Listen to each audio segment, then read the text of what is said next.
সংসারে আমাদের জীবনে যখন কোনো সুখ বা দুঃখ আসে, তার জন্য আমরা কাউকে না কাউকে অবশ্যই দায়ী করে থাকি, তাই না? এই ব্যক্তি আমাদের সাথে এরকম কাজ করেছেন, তাই আমার সাথে এমন হলো। ওই ব্যক্তি যদি এমনটা না করতেন, তাহলে আজ আমি ওই স্থানে পৌঁছতে পারতাম। সবই আপনার দৃষ্টিভঙ্গির উপর নির্ভরশীল, আর যদি আপনার দৃষ্টিভঙ্গি এমন হয়, তাহলে তা অনুচিত। সত্যি কথা বলতে, এই সংসারে ভিন্ন ভিন্ন ধরনের মানুষ আছে। এটা আপনার উপর নির্ভর করছে কিভাবে তাদের স্বাগত জানাবেন। একবার ভাবুন, আমি আমার দুটো হাত সামনে নিয়ে এলাম, দুটো মুঠো খুলে দিলাম। দুই প্রকারের মানুষ আসবেন, কিছু না কিছু দিয়ে যাবেন। এই মুঠো যদি আমি বন্ধ করে দিই, তাহলে না কেউ আমাকে কিছু দিতে পারবে, না আমার কিছু যাবে আসবে। নিশ্চয়ই বুঝতে পারছেন এই দুই ধরনের ব্যক্তি কারা এবং তারা কি দিয়ে যান। আমি যদি নিজের মুঠো খুলে দিই, তাহলে কিছু ভালো মানুষ আসবেন, আমাকে আনন্দ, সন্তুষ্টি, জ্ঞান প্রদান করে যাবেন, ভালো অভিজ্ঞতা দিয়ে যাবেন। কোনো খারাপ ব্যক্তি যদি আসেন, তাহলে তিনিও খারাপ অভিজ্ঞতা দেবেন, যার থেকে আমি শিক্ষা লাভ করব। এই সব কিছু আমি লাভ করতে পারি। মুঠো যদি বন্ধ করে রাখি, তাহলে আমি কিছুই পাবো না। দেখুন, এই সংসারে প্রত্যেকের জীবনে এইরকম। প্রত্যেকের জীবনে সবকিছুই আছে, ভালো খারাপ দুই মানুষই আছে। ভালো অভিজ্ঞতা আছে, খারাপ অভিজ্ঞতা আছে। নির্ভর করছে আপনার উপর যে আপনি কি করবেন, এনাদের স্বাগত কিভাবে জানাবেন, কার থেকে কি বুঝবেন, কি শিখতে পারবেন, আর কোন দৃষ্টিভঙ্গি নিয়ে অগ্রসর হবেন। এটাই নির্ধারণ করবে যে আপনার জীবন কেমন হবে। আসুন আমার সাথে ভালোবেসে বলুন, রাধা রাধা। জীবনে যখন কোনো ব্যক্তি নিজের লক্ষ্য প্রাপ্তির জন্য নিরন্তর পরিশ্রম করতে থাকেন, চেষ্টা করতে থাকেন, তখন তিনি কষ্ট অনুভব করেন। কখনো শারীরিক কষ্ট, কখনো মানসিক কষ্ট। এবার উনি এটা ভাবতে থাকেন যে আমি কি উচিত করছি নাকি অনুচিত করছি। কারণ অন্যদিকে এমন একজন ব্যক্তিও আছেন যিনি একদমই পরিশ্রম, চেষ্টা করছেন না। তিনি মদিরা পান করেন, বিলাসিতায় জীবন কাটান, অলস প্রকৃতির হয়ে ওঠেন, নিদ্রাতে বিলীন হয়ে থাকেন আর ভাবেন যে তিনি সুখ লাভ করছেন। কিন্তু এরকম কেন হয়? কারণ যখন আমরা সৎ পথে থাকি, উচিত পথে চলি, লক্ষ্য প্রাপ্ত করার জন্য চেষ্টা করতে থাকি, তখন আমাদের ভেতরে থাকা নেতিবাচক শক্তি এবং পাপ এই দেহকে ত্যাগ করে দেয়। আর এই অনুভূতিটাই আমাদের দুঃখের অনুভূতি দেয়, কষ্ট দেয়। এবার সেখানে যদি আমরা কুপথে চলি, অনুচিত পথে চলতে থাকি, তাহলে আমাদের ভেতরে থাকা পুণ্য এবং ধনাত্মক শক্তি আমাদের দেহ ত্যাগ করে দেয়। আর এই অনুভূতির কারণেই আমরা সুখ অনুভব করি। কিন্তু কখনো ভাববেন যে এই সুখ বেশি সময় পর্যন্ত থাকে না। সেই জন্য সবসময় মনে রাখবেন, যদি আপনি জানেন যে এটাই আপনার লক্ষ্য, এটাই উচিত পথ, শুভ পথ, তাতে নিরন্তরভাবে এগিয়ে যেতে চেষ্টা করতে থাকুন।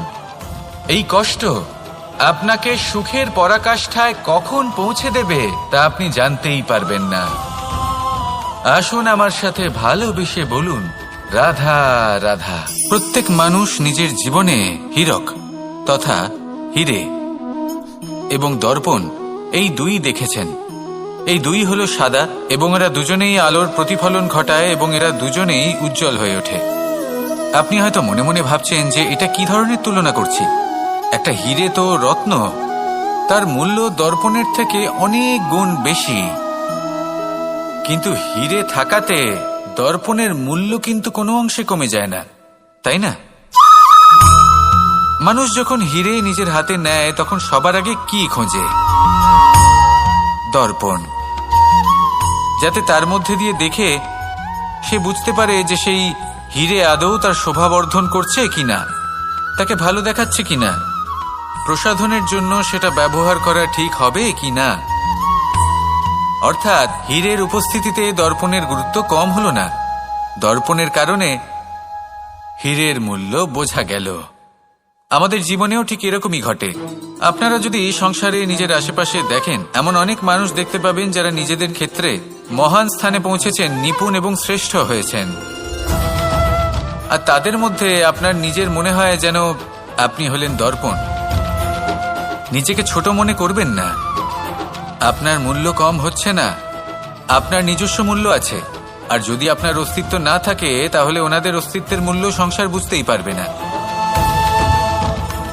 জীবনে সবসময় চেষ্টা করবেন যাতে আপনি আরো বেশি শ্রেষ্ঠ হয়ে উঠতে পারেন। আপনি নিজে যে স্থানে আছেন সেটাকে ছোট মনে করবেন না, তারও নিজস্ব একটা মূল্য আছে। যদি আপনি হিরে হয়ে থাকেন তাহলে অহংকার করবেন না, যদি আপনি দর্পণ হয়ে থাকেন তাহলে নিজেকে ছোট মনে করবেন না। আসুন আর আমার সাথে ভালোবেসে বলুন, রাধা রাধা। মানুষ জন্মগ্রহণ করে, তার সাথে ভয়েরও জন্ম হয়। ছোটবেলা থেকেই আমাদের মনে কোনো না কোনো প্রকারের ভয় থেকেই যায়। কেউ এই বিষয়ে ভয় পায় যে তার কোনো বস্তু তার থেকে দূরে চলে যাবে। কেউ এই বিষয়ে ভয় পায় যে আমি নিজেকে হারিয়ে ফেলব। কেউ এই ভেবে ভয় পায় যে আমার প্রিয়জনেরা তারা যেন আমার থেকে দূরে না চলে যায়। কেউ এই ভেবে ভয় পায় যে আমরা যেন পথ না হারিয়ে ফেলি, আদি ইত্যাদি। কিন্তু সত্যি কথা বলতে ভেবে দেখুন, এই ভয় বাস্তবে কি? শুধুই একটা মনস্থিতি, আর কিছুই নয়।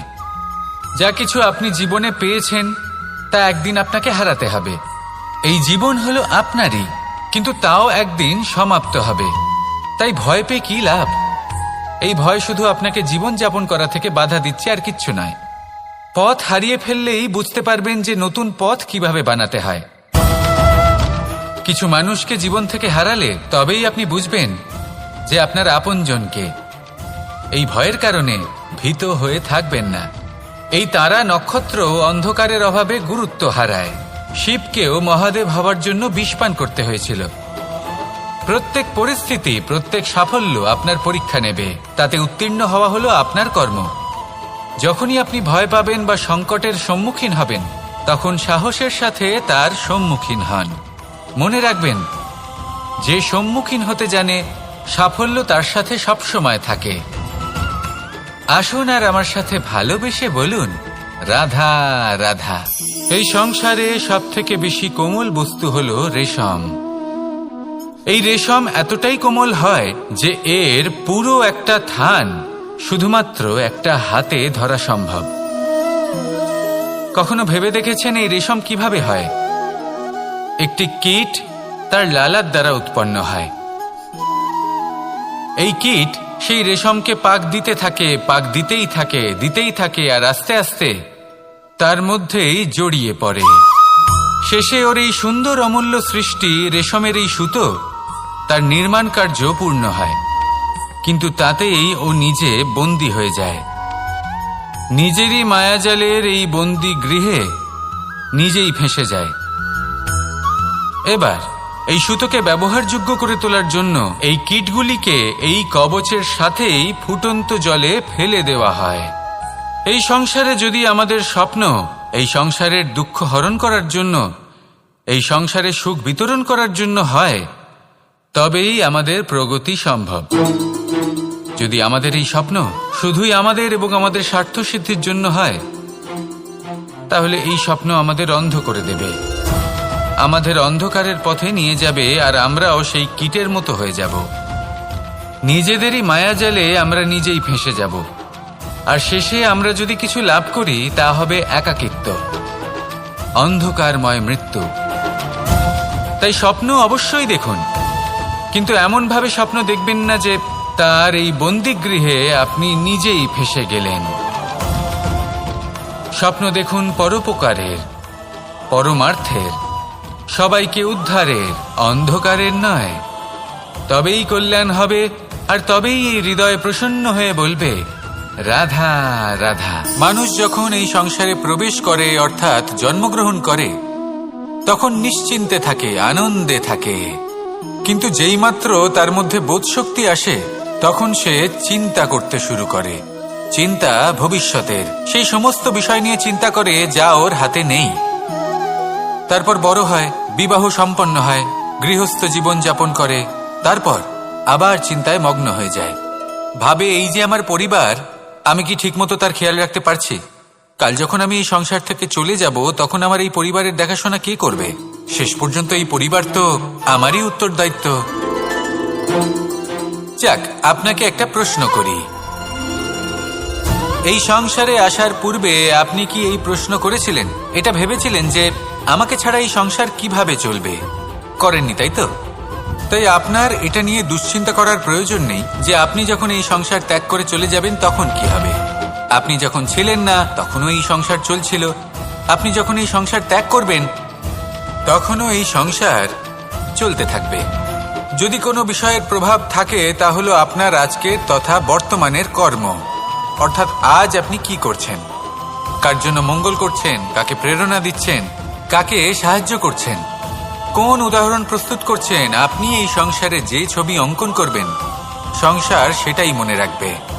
তাহলে শুধু সৎকর্ম করুন, মঙ্গল করতে থাকুন, আর আমার সাথে ভালোবেসে বলুন রাধা রাধা।